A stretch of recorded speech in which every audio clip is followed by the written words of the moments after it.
Hey guys, welcome back to a new video. I'm Stephanie West. I'm a licensed counselor here in the state of Michigan, and I am owner and operator of In Progress Counseling. Today I'm going to reference a book that I just finished reading, and there was this little passage in there that for me just evoked such tenderness and such feelings of importance. And I want to share about that today and use that as a launching point for how do we want to navigate seasons of change. So in the book, An Unquiet Mind, the author, she's an academic, she's a researcher, and she's talking about her personal lived experience as well as some of her research around bipolar disorder. So she is someone who would go through an episode of significant mania, and then there would be debilitating depression. And she talks through kind of her development with allowing medication management to be a part of her battle back towards health and back towards wellness. But in there, she also talks about just life losses that she experiences. And this passage that I'm referring to, it's this small little snippet that says, it's amazing the power that gentleness and patience has on a shattered world, indicating that when it came to rebuilding after a colossal loss, it was gentleness and patience that moved her world towards more security and to more safety and towards more freedoms. And it was just really compelling because a lot of the work that I get to do is with people going through life ruptures, people who are going through significant changes, or people who are entering new seasons. I spend a lot of time in adjustments. And often what's happening there is this frantic intensity, this hectic pace, this I have to do all of the things right now, I have to fix it, things have to improve. This immediacy that we can be committed to when uncomfortableness is happening. And so we have this author saying, gentleness and patience put my world back together, my shattered world.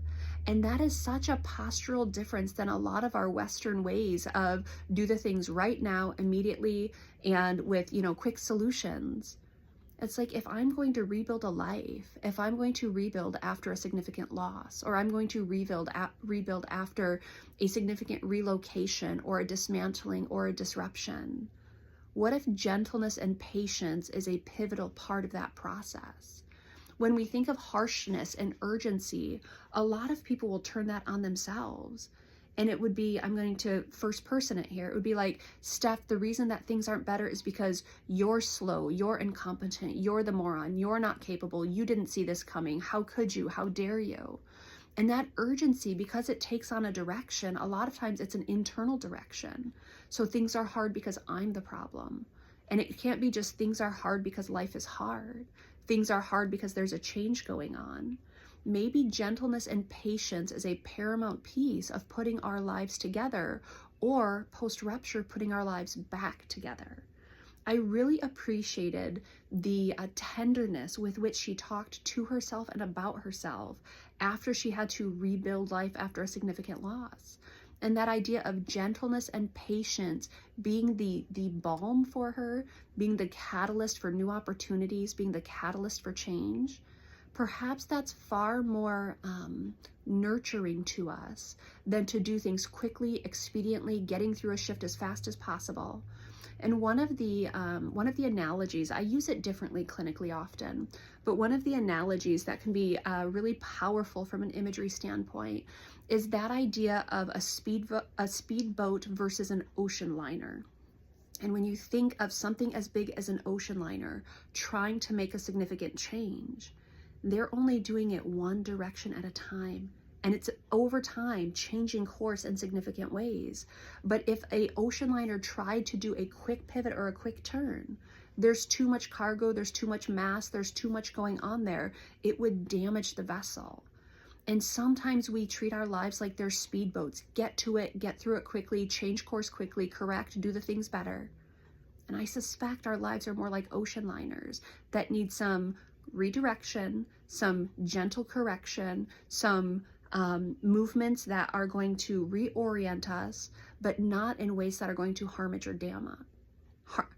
or damage us. There we go. Pardon that. But that's the invitation for today. If you're in a significant change, season of change, is it possible that gentleness, patience, kindness, and just a more even keel approach Might that get you where you want to go? Instead of urgency, or instead of hecticness, instead of franticness, instead of some sort of, I have to get through this as quick as possible with whichever solutions present themselves first. Is it possible that gentleness and patience could be a part of a season of change too?